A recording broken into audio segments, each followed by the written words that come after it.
మన చుట్టూ ఉన్న ప్రకృతి అంటే చెట్లు, నదులు, ఆకాశం, గాలి, భూమి ఇవన్నీ కూడా దేవుడి రూపమే అని కొంతమంది నమ్ముతారనమాట. అలాంటి నమ్మకాన్నే ఇంగ్లీష్లో ప్యాంథియిజం అనే వర్డ్తో మనం చెప్తుంటాం. సో ఇప్పుడు మనం డీటెయిల్గా తెలుసుకుంటే the belief that God is in everything including nature అని. అంటే దేవుడు అనేది ఒక వ్యక్తి లేదా ప్రత్యేక రూపం కాదు, ఆయనే సమస్త సృష్టి అంటే ప్రకృతి, బ్రహ్మాండం, ప్రతి జీవి, ప్రతి వస్తువు అని నమ్మే తాత్విక లేదా మతపరమైన సిద్ధాంతం అని.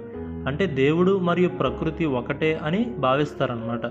అంటే ఈ సిద్ధాంతాన్ని నమ్మేవాళ్ళు ఒక చెట్టుని చూసి ఇందులో కూడా దేవుడు ఉన్నాడు అంటారు. నదిని చూసి ఈ నీరే దేవుడి రూపం అని అంటారు. ఆకాశం, పర్వతాలు, సముద్రం అన్నింటిలోనూ వాళ్ళు దేవుడిని చూస్తారనమాట. సో దీనికి మనం ఎగ్జాంపుల్ చూస్తే some people describe Hinduism as having pantheistic elements.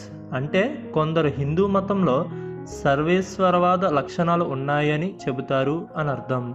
So సింపుల్గా చెప్పాలంటే ప్రకృతిలో ఉండే ప్రతి విషయంలో దేవుడు ఉన్నాడు అని నమ్మే తత్వాన్నే ఈ ప్యాంథియిజం అనే వర్డ్తో మనం చెప్పొచ్చు. వీడియో నచ్చితే లైక్ చేయండి. ఈ వీడియో ఎవరికైనా యూజ్ అవుతుంది అని అనుకుంటే వాళ్ళకి షేర్ చేయండి. అండ్ వీలైతే ఛానల్ని సబ్స్క్రైబ్ కూడా చేసుకోండి. And thanks for watching.